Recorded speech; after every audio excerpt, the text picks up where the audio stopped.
Seslerini taptım men, gel yanıma sana döneyin.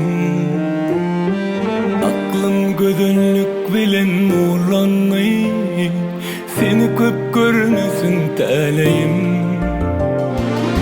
Mehirden yazalan mehribanım sen, yıllar sana yıllar sana döneyin.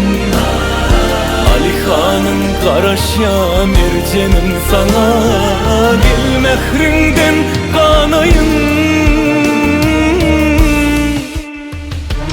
Advol ya süylüm seninle çığılsam, hasım yaşasım gel ya seni vursam.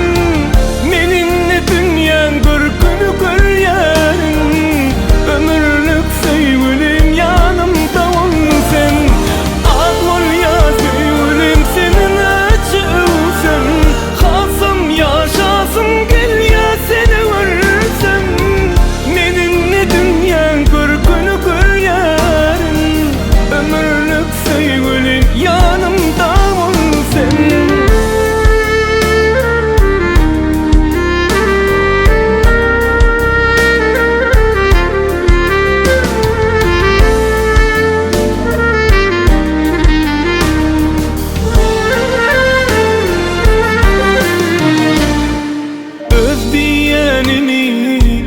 Taptım men, gel yanıma sana döneyim.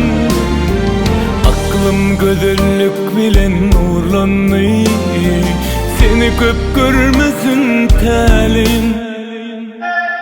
Mehirden yasalan mehribanım sen, yıllar sana yıllar sana döneyin.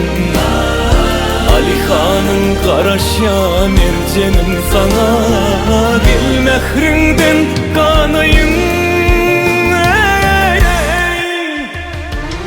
Advol ya süylüm seninle çığılsam, hasım yaşasım gel ya seni vursam.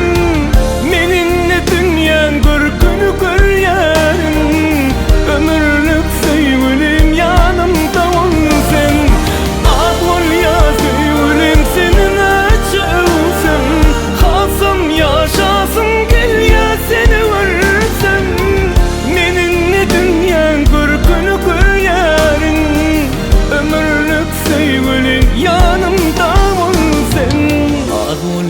Sevgilim seninle çığılsam, hasım yaşasım gel ya seni vursam. Meninle dünyan görkünü gör yarın, ömürlük sevgilim yanımda